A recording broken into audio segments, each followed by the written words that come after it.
Donc, j'ai pas pris mon appareil photo, j'ai pas pris mon ordinateur, j'étais vraiment comme ça avec le vêtement. Parce que je le savais. Si il nous a arrêtés par hasard, ils ont me poussé à l'action. Si j'étais photographe, ça veut dire que je suis mort.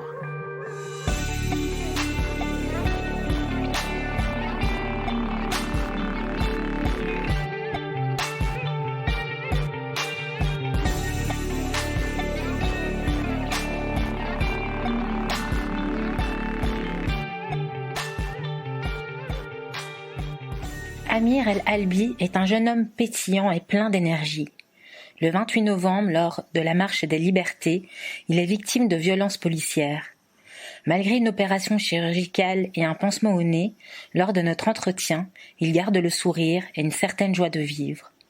Ce jeune photojournaliste, aux multiprix, me confie son témoignage, ses souvenirs déchirants à Alep et ses rêves.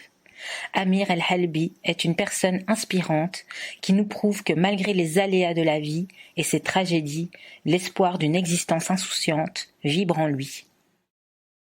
C'était le 28 novembre à la Marche des Libertés et qu'est-ce qui s'est passé? Moi, je couvre le manif normalement à Paris. Ça fait 3 ans et demi.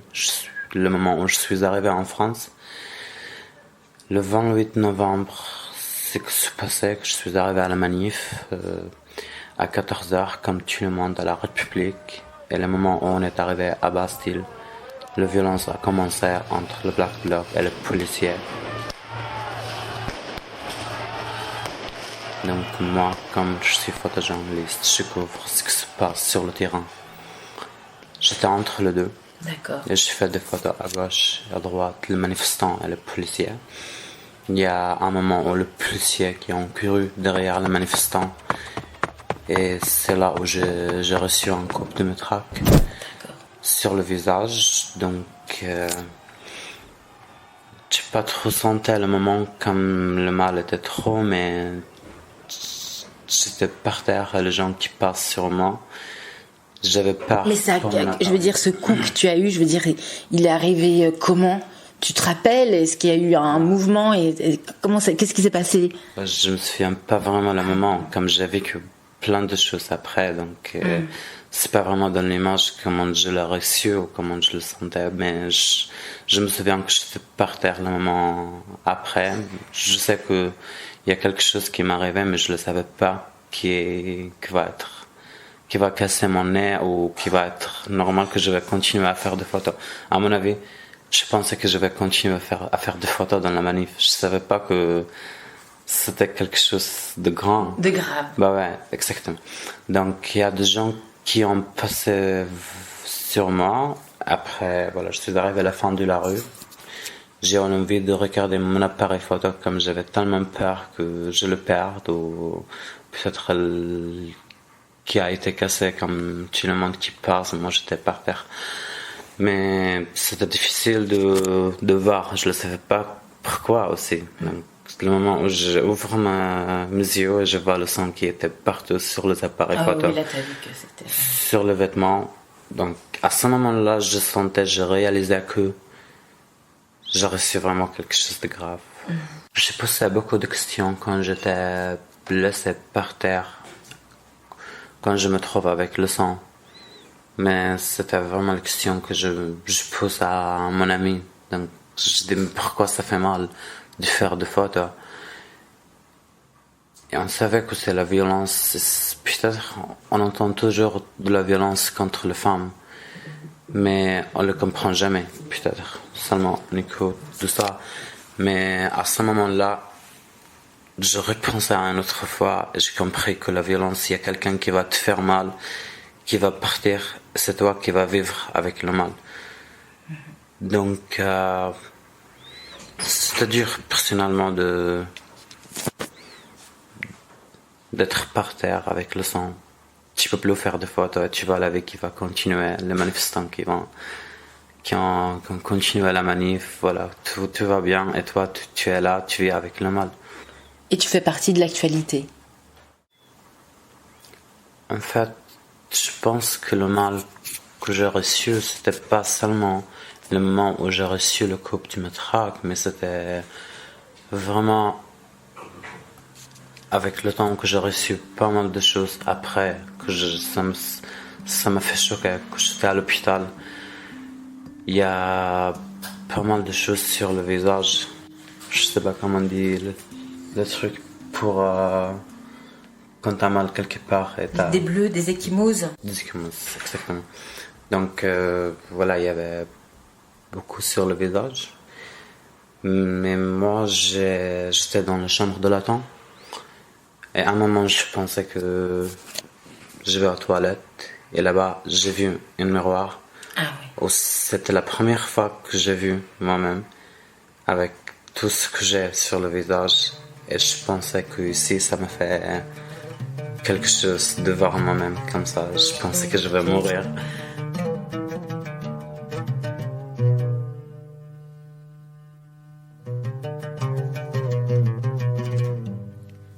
J'étais à Alep, donc c'est la ville où je suis né.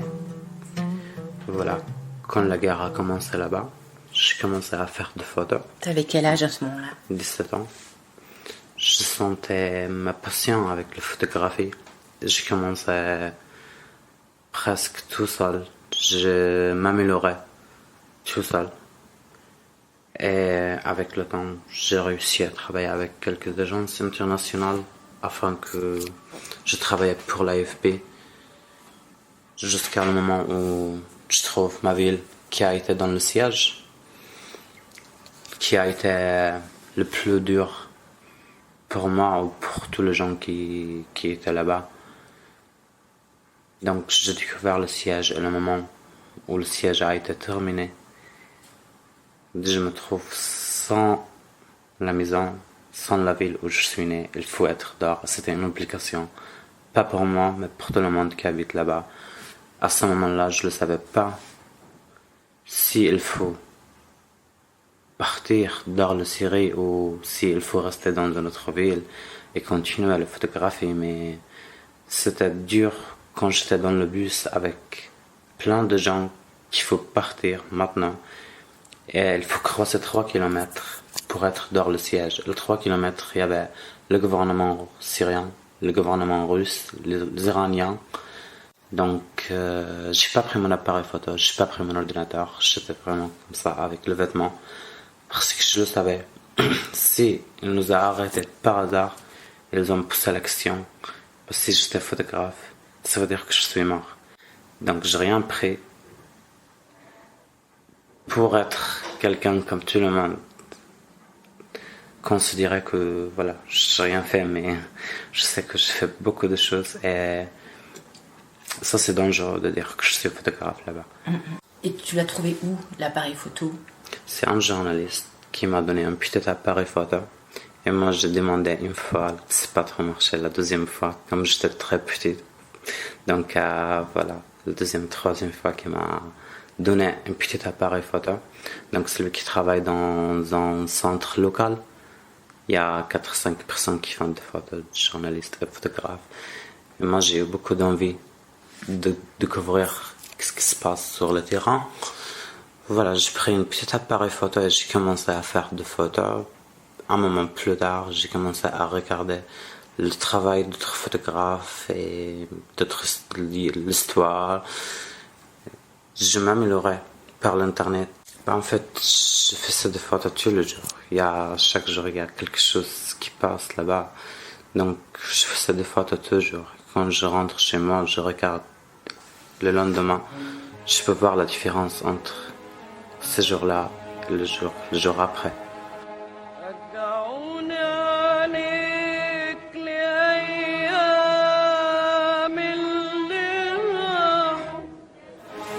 C'était au début de 2016. J'étais en train de prendre des photos après un bombardement.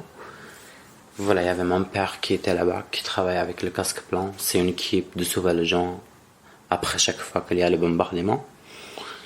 À Alep, tous les gens qui habitent là-bas, on sait bien que chaque fois qu'il y a le bombardement, 5 minutes plus tard, il y aura un autre bombardement.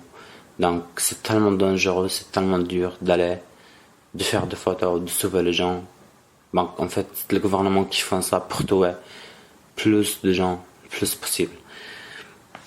voilà, j'étais là-bas, il y avait mon père qui était avec ses amis qui sauvaient les gens. Moi, j'ai pris des photos, normalement, comme tout le temps. Et il y avait un autre bombardement qui est arrivé. J'ai perdu mon père. Ça, c'était à côté de moi. Donc, il a perdu sa main, sa jambe. Donc, il n'était pas vraiment lui. Donc, d'être avec lui dans une voiture, d'aller à l'hôpital qui m'a parlé 3 secondes juste avant de mourir. Donc, ça m'a marqué le plus. Et je pensais après ça que je pouvais plus faire de photos à ce moment-là. Mais je suis resté chez moi quelques jours et à la fin j'ai compris que quand tu n'arrives pas vraiment à parler avec les amis ou de dire ce que tu te sens vraiment avec les paroles ou quand tu écris ou quand tu fais le dessin, c'est seulement la photo pour moi. Donc c'était une obligation de prendre l'appareil photo une autre fois, de dire voilà, je veux parler maintenant. Et je fais une série de portraits qui parlent de la relation entre le père et les enfants pendant le premier moment au bombardement, pendant 1 an. Donc, chaque fois que il y a le bombardement, je fais là-bas le premier moment pour concentrer vraiment ce qui se passe avec les enfants et leurs parents. Ce projet-là qui a gagné presque 6 prix. Oui. Mais pour moi, c'était pas vraiment le prix que j'attendais avec ce projet-là. Donc, c'était plutôt personnel. C'était pour sentir bien, pour m'exprimer. Comme je t'ai déjà dit, pour moi, c'est la photographie avec qui je peux vraiment aller loin.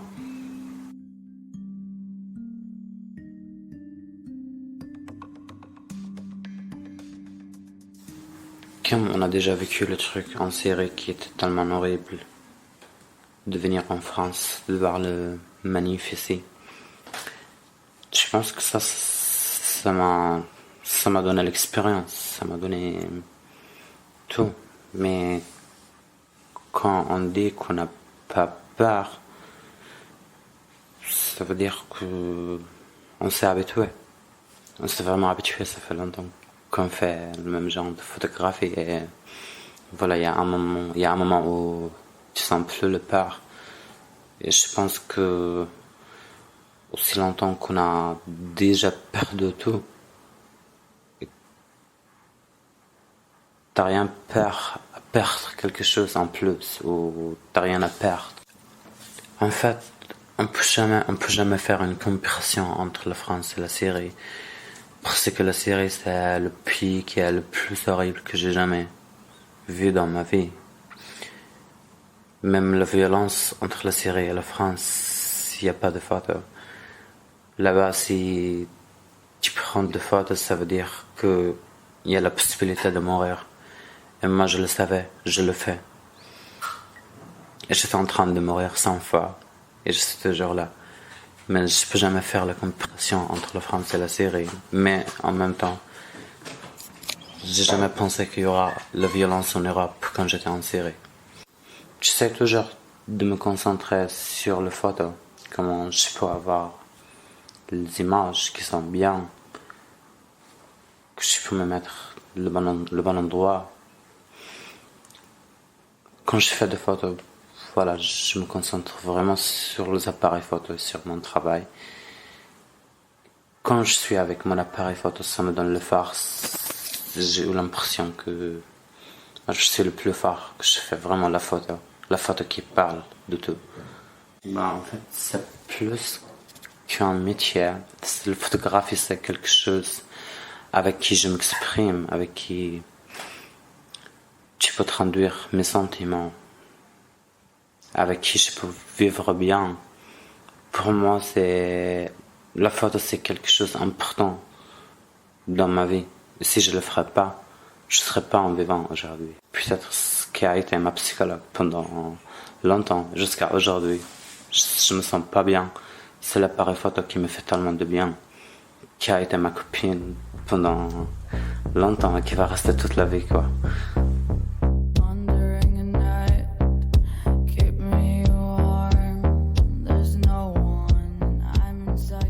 Quand je suis arrivé en France, il y a 3 ans et demi, j'ai fait une école de photographie. D'accord. Et ça, c'était avec l'aide de mon école spécialement qui s'appelle SPIOS et avec l'aide de Polka et l'AFP. Mais surtout que l'école m'a aidé beaucoup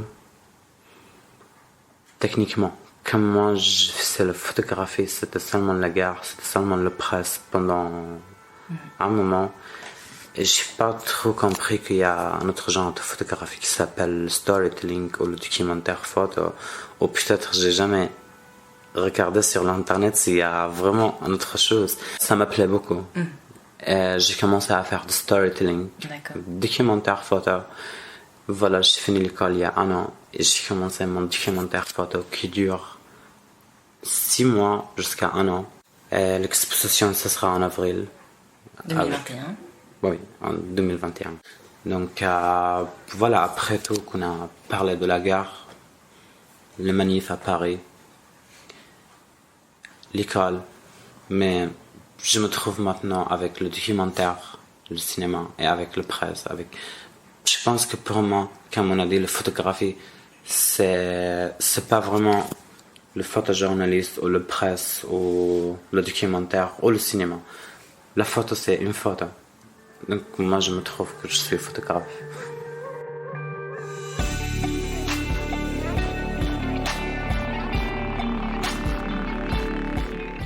Une création sonore, Friction.